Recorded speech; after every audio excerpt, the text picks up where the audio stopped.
말씀입니다. 자식들에게 굉장히 부담이 되고요. 자녀들 여러분 주 안에서 누구에게 순종하십시오? 부모님에게 순종하십시오. 부모님을 공경하라. 주님께 순종하며 공경하십시오. 이것이 약속 있는 첫 계명입니다. 그러니까 10계명을 보면 5계명에 내 부모를 공경하라고 했는데, 그러면 네가 땅에서 잘되고 장수하리라 이렇게 약속을 해주셨어요. 그런 말씀이다 하는 것이 오늘 성경의 말씀입니다. 부모를 공경하라는 말씀은 그냥 다른 생활을 하는 사나이의 윤리다, 또 인생을 착하게 사는 딸들의 어떤 생활 모습이다, 모습이다, 이런 차원이 아닙니다. 이것은 그렇게 살지 않으면 안 되는 명령입니다. 인생의 원리예요. 그렇게 부모를 공경하고 살지 않으면 우리 인생이, 인류가 끝난다는 것입니다. 그렇게 안 살면 망한다는 것입니다. 원리는 방법이 아닙니다. 변하지 않는 것입니다. 1더하기는 2다 변하지 않습니다. 그러나 원리는 변하지 않기 때문에 영원토록 그것이 지켜져야 하는 것들입니다. 하나님 명령으로 이 말씀을 우리에게 주셨습니다. 물이 위에서 아래부터 흐르는 것처럼 이 원리는, 이 말씀 또한 한번 여기서 변하거나 달라질 수 있는 것이 아니라 하나님 말씀하신 이상은 끝까지, 인류가 끝날 때까지 부모님 어떻게 해야 된다고요? 공경하고 순종해야 된다 하는 것입니다. 이게 지켜지지 않으면 인류의 멸망이 빨리 진척되어지고 우리 가뜩이나 죄가 가득한 세상에서 저주받은 인생이 더 큰 저주에 빠지게 된다 하는 그런 말씀이 되겠습니다. 왜 그러면 하나님께서 10계명에도 그렇고 오늘 말씀에도 그렇고 부모를 공경하라고 하셨을까요? 첫 번째 드리고 싶은 말씀은 뭐냐면은 부모님이면 공경의 대상이기 때문에 그렇습니다. 부모님이면 무조건 공경의 대상이다 하는 것입니다. 왜냐하면 완전한 부모가 없습니다. 완전한 부모가 없기 때문에 그렇잖아요. 성경을 보면 어느 누구도 죄가 없는 사람이 없습니다. 의인은 없나니 하나도 없다고 그랬습니다. 그러니까 부모님일지라도 문제가 많아요. 부모님일지라도 죄가 있습니다. 부모님으로서 최선을 다해도 부족하고 모자랍니다. 의인이었던 노아도, 믿음의 조상 아브라함도, 성군이었던 다윗도, 예수님의 제자 베드로도 온갖 죄 가운데서 자신의 부족한 걸 드러내었습니다. 그렇기 때문에 우리 부모님도 마찬가지입니다. 누구도 완전해서 존경받을 부모가 없습니다. 누구도 깨끗하기 때문에 우리가 좋아할 만한 부모님이 없습니다. 여러분의 부모님이 내 마음에 들기 때문에, 여러분의 부모님이 돈이 많기 때문에, 여러분의 부모님이 예쁘기 때문에, 멋있기 때문에, 여러분의 부모님이 착하기 때문에, 나에게 잘하기 때문에 부모를 공경하라고 말씀하지 않았습니다. 부모님이면 공경하라는 것입니다. 부모님이면 순종하라는 것입니다. 부모님이라는 이유 때문에 우리는 공경하고 순종해야 된다는 것이 누구의 명령? 하나님의 명령. 인생의 원리라 하는 것입니다. 그리고 부모라는 하나님이 주신 권위가 있는 그 자리에 계시는 분이라면, 여러분이 그 분의 자녀라면 부모님에게 순종하고 공경할 마음을 가지셔야 한다는 것이 성경의 말씀입니다. 누구도 완전해서 존경받을 부모가 없기 때문에 부모라는 자리가 있다면, 거기에 계시는 분이 있다면, 그렇게 부모로 불려지는 어머니와 아버지라면 공경하라고 하시는 것은, 부모 여러분, 하나님께서 부모님들에게 주신 이 자리가 우습게 여겨지지 않도록 이 말씀을 지켜가고 이 말씀에 합당하도록 권위를 잊지 마시기를 축복합니다. 부모님 또한 이 권리를 유지하셔야 합니다. 자녀된 여러분, 그런 뜻에서 여러분의 어머니나 아버지는 여러분에게 하나님과 같은 존재입니다. 하나님의 대리자입니다. 지난주에 그런 말씀을 드렸죠. 부모님 입장에서는 자식들에게 하나님의 대리인 역할을 해야 된다. 하나님이 때리라면 때리고, 하나님이 품으라면 품고, 용서하면 용서하고, 하나님이 시키는 대로 하는 것이 부모입니다. 성경은 보이는 아버지, 어머니의 권위를 인정하지 않으면서 어떻게 보이지 않는 하나님 아버지의 권위를 인정하며 믿으며 살겠느냐? 그건 말도 안 된다는 것입니다. 아버지의 자리, 어머니의 자리에 하나님이 있게 하셨다면 그 고귀한 권리와 권위가 인정되어지도록 우리 가정이 잘 세워져 가야 하는 것입니다. 여러분의 부모님께서 그 역할을 잘하든 못하든, 내게 필요한 만큼 돈을 벌어주고 필요를 채워주든 내게 부족하게 하든 맛있는 거 못 사 먹고 제대로 된 옷이나 집이나 환경이 안 되고 쓰고 싶은 대로 돈을 못 쓰더라도 부모라는 이유 때문에 순종하고 공경해야 한다는 것입니다. 내게 좋게 여겨지든 좋지 않게 여겨지든 부모님이기 때문에 공경해야 합니다. 과거에 이런 말이 있습니다. 효자에게는 어떤 부모도 다 좋은 부모다. 따라서 효자는 어떤 부모도 다 좋은 부모다. 효자의 눈에는 부모의 허물을 보이지 않고 감사할 것만 보이기 때문에 그렇습니다. 그러나 우리들은 대부분 효자가 아닙니다. 맞습니까? 동의를 안 하십니다. 동의되면 거기 것도 그것도. 우리는 대부분 효자가 아닙니다. 저 역시 그렇습니다. 부모님을 좋게 생각하기에는 부모님의 약점, 허물, 마음에 안 드는 거, 부모님부터 받은 상처와 괴롭힘 받은 거 너무나 많습니다. 그래서 부모를 공경하기보다는 원망하고 불평하게 됩니다. 왜요? 우리가 뭐가 아니기 때문에? 효자가 아닙니다. 그래서 여러분 오늘 제목이 예수님을 바라보는 자녀입니다. 우리가 부모를 공경하는 일이 내 인격으로 안 됩니다. 이 명령을 받았지만 그 명령을 할 수 있는 인격이 못 돼요. 효자가 아니에요. 그래서 예수님을 바라봐요. 왜냐하면 나의 이런 죄 때문에 십자가에 죽임 당하신 예수님을 바라볼 때에 내가 부모님을 용납하고 용서하고 받아들이고 공경하고 순종할 수 있는 능력이 생기기 시작합니다. 누구 때문에? 예수님 때문에. 그래서 우리 어린 자녀들도 예수님을 바라보고 예수님을 믿기 시작하면 부모님에게 어린 시절부터 순종할 수 있는 능력이 생기기 시작합니다. 주님, 제가 아버지의 자식입니다. 우리 어머니의 자녀입니다. 아버지와 어머니께 하나님을 대하듯 공경을 다하게 해주십시오. 주님 바라보며 기도해요. 하나님의 권위를 인정하는 믿음을 내게 주십시오. 우리 아버지의 아들, 우리 어머니의 딸로서 우리 부모님의 권위를 인정할 수 있는 믿음을 주시고 우리 부모님을 사랑할 수 있는 마음을, 예수님께서 나를 위해 십자가에 죽으신 것처럼 우리 부모님을 사랑할 수 있는 마음을 저에게 주십시오. 예수님을 바라보아야 그렇게 부모님을 공경하며 순종할 수 있습니다. 두 번째 드릴 말씀이겠습니다. 예수님을 바라보면 부모는 공경이 가능하고 효자가 될 수 있습니다.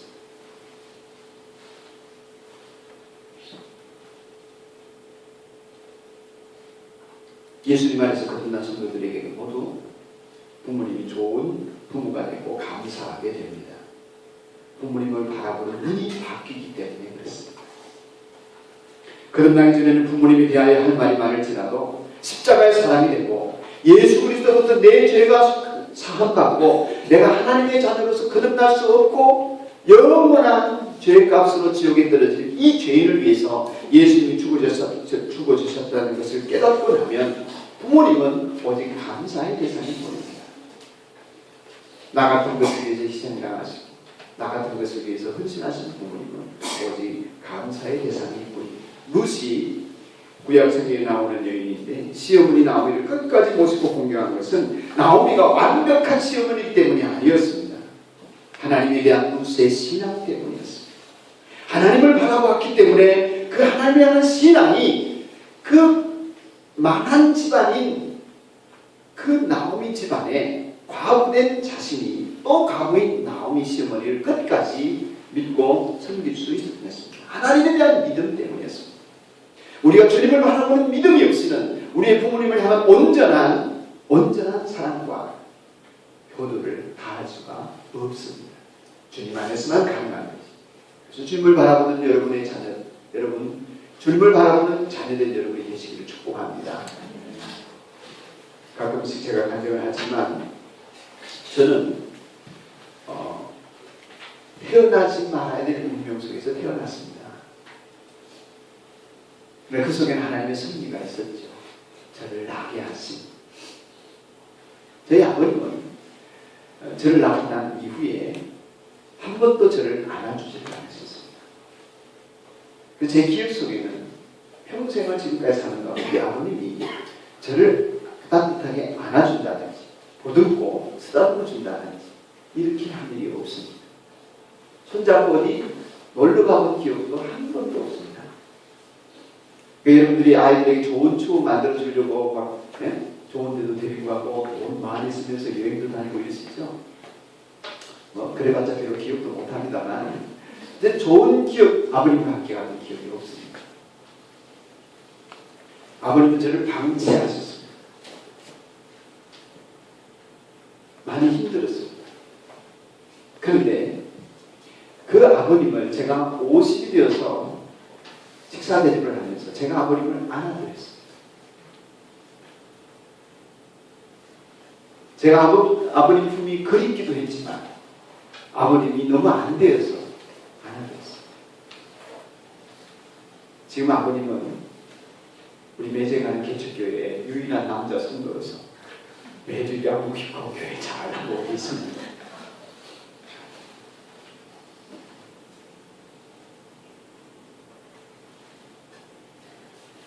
하나님의 눈으로 바라보지 않으면 받아들일 수 없는 부분도 내가 하나님의 눈으로 바라보고 주님을 바라보는 시선, 주님을 향한 구원의 기쁨으로 감격으로 감사함으로 부모님을 바라보면 그 부모님이 얼마든지 사랑할 수 있는 대상이고 공경의 대상이 될 수가 있는 것입니다.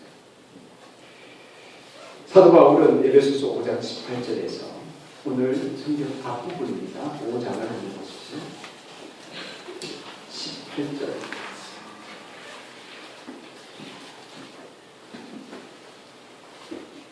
같이 봅시다. 시작. 술에 취하지 마십시오. 거기에는 반감이 다릅니다. 성령의 충만함을 받으십시오. 아멘. 이 말씀은 그리스도 안의 삶의 핵심 원리를 제시하고 있습니다. 성령 충만해야 된다. 그래야 21절 이하의 남편과 아내 부부 생활 잘하게 되고 6장 1절에 부모와 자식 온전하게 효도하고 부모를 자식을 사랑하게 되고 6장 4절 지난주에 드린 말씀처럼 자녀를 노릇게 하지 않고 주의 교훈과 훈계로 양육하게 된다. 모든 것의 핵심이 어디 있냐면 5장 18절 성령 충만하십시오. 성령 충만하면 예수님 바라보고 성령 충만하면 예수님과 함께하는 삶을 살기 때문에 성령 충만하고 난 다음에 비로소 그 능력 가지고 어떻게 할 수 있냐. 그 성령 충만을 적용하는 현장이 어디냐면 가정이에요. 남편과 아내 사이, 부모와 자식 사이. 성령 충만한 사람이고 성령 충만함을 가지고 예수님을 바라보면서 그 믿음과 자신의 삶을 적용해 나가야 될 그 현장이 어디냐. 우리의 가정이라는 것입니다. 성도의 행복한 가정생활의 핵심은 술 취하지 않고 성령 충만하는 것입니다. 성령 충만하면 항상 예수님을 바라보는 것입니다. 성령 충만하지 않으면 죄 짓게 됩니다. 여러분 죄 짓는 순간 여러분을 생각해 보세요. 여러분이 죄 짓는 순간에 성령 충만하지도 않을 뿐만 아니라 그 죄 짓는 순간에 예수님이 없습니다. 예수님이 뒷전이에요. 의식하지 않습니다. 무시당하시는 것입니다. 부모에게 효도할 때 성령 충만해요. 하나님 바라봐요. 예수 그리스도를 바라봐요. 결국에는 우리가 부모를 공경하고 부모에게 순종하는 효도의 문제는 어떻게 하는 것이 효도냐 하는 문제보다도 효도할 수 있는 능력이 어디서 나오나 이 하나님의 명령을 지켜가는 이 원리가 이루어지는 가정이 어떻게 이루어져 가나 내가 좋은 사람이 되어서 될 수 있는 것이 아닙니다. 내가 최선을 다해서 그분에게 잘해준다고 효도가 되는 것이 아닙니다. 최선을 못할 때는 어떻게 하겠습니까? 미워하고 불평하고 원망하게 되는 것입니다. 불순종하는 것입니다. 한 번 불순종해도 이 명령을 지켜지지 않는 것입니다. 지킬 수 있는 길이 어디에서 오느냐 하면 성령의 능력에서 오는 것입니다. 예수님 바라볼 때 되는 것입니다. 효도할 수 있는 능력은 예수님에게서 옵니다. 하지만 요즘 시대에는 이런 말씀이 아랑곳하지 않고 자녀들이 부모를 거역하는 시대에 우리가 살고 있지요. 여러분 가정에서 자녀들이 부모에게 거역하는 일을 쉽게 봅니다. 이게 얼마나 두려운지를 알아야 합니다. 자녀 여러분, 저도 지금 자녀입니다. 그런데 저는 어른이 됐기 때문에 우리 아버님, 어머님이 별 명령을 안 하셔요. 이래라 저래라 하지 않았습니다. 그러나 여러분이 만일에 부모님이 이래라 저래라 하고 말씀하시고 또 부모님이 명령하시거나 가르치시는 일들이 있다면 여러분 분명히 마음의 태도를 순종하는 자세를 가지셔야 합니다. 왜냐하면 부모를 거역하는 것이 엄청난 죄입니다. 한번 보십시다. 로마서 1장으로 돌아가겠습니다. 로마서 1장. 로마서 1장 성경에 있는 사람 다 찾았어요. 우리 청소년들도 찾아보세요. 로마서 1장. 어린이들은 부모님 가르쳐 보시죠. 로마서 1장 18절 같이 읽읍시다. 시작. 하나님의 진노가 불의한 행동으로 진리를 가로막는 사람을 누가 능력과 위대한 능력으로 하늘로부터 나타난다. 아멘. 하나님의 진노가 누구에게 임한다고 했습니까? 누구에게 나타납니까? 불의한 행동으로 진리를 가로막는 사람, 그들의 불경건함과 불의함을 겨냥해서, 겨냥이 뭡니까? 정조준을 하는 것입니다. 하나님이 불의한 사람, 하나님 앞에서 불경건한 사람, 진리를 가로막는 사람에게 정조준을 해가지고, 스나이퍼들이, 저격수들이 총을 쏘듯이 정조준을 해서 불의한 사람에게 쏜다는 것입니다. 하나님의 진노를 쏘아야 되겠다는 것입니다. 그렇게 진노를 쏘아야 되는 대상의 그 내용이 28절 이하에 나옵니다. 28절. 한번 읽겠습니다. 제가 한 절 읽고 여러분이 한 절 읽습니다. 28절에서 31절까지. 사람들이 하나님을 인정하기 싫어하므로 하나님께서 사람들을 타락한 마음자리에 내버려 두셔서 해서는 안 될 일을 하도록 놓아두셨습니다. 29절 시작. 사람들은 온갖 불의와 행과 탐욕과 악의로 가득 차 있으며 시기와 살인과 분쟁과 사기와 정의로 가득 차 있으며 수군거리는 자요. 네, 중상하는 자요, 하나님을 미워하는 자요, 불순한 자요, 오만하는 자요, 자랑하는 자요, 악을 꾸미는 모략꾼이요, 부모를 어떻게 하는 자요? 모욕하는 자요. 31절 시작. 문매한 자요, 시기가 없는 자요, 무정한 자요, 무자비한 자입니다. 32절 시작. 그들은 이와 같은 일을 하는 자를 죽어야만 한다는 하나님의 공정한 법을 알면서도 자기들만 이런 일을 하는 것이 아니라 이런 일을 저지른 사람을 끝나기까지 합니다. 아멘. 여러분 보세요. 온갖 불의와 악행, 탐욕, 악의, 시기, 살이, 분쟁, 시기, 적이, 수군거리고 중상하고 하나님을 미워하고 불순하고 오만하고 자랑하고 이 모든 것이 지금 버무려져 가지고 세월호가 만들어진 것입니다. 이 모든 것이 버무려져서 세월호 사태가 생기고 구원파 문제가 생기고 학생들이 수련회 갔다가 죽고 지하철이 무너지는 것입니다. 사고가 나는 것입니다. 그 가운데 이러한 죄악 가운데 그 모든 죄의 항목 가운데 우리가 보면은 30절 마지막 절에 부모를 거역하는 자가 포함되어 있습니다. 주목할 만한 것은 이 끔찍한 죄 속에 부모를 거역하는 것도 포함되어 있습니다.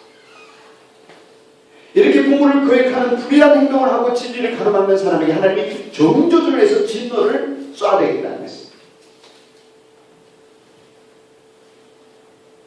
여러분 바울 사도의 마지막 쓴 편지가 디모데후서입니다. 디모데후서를 하고 있습니다. 디모데후서 3장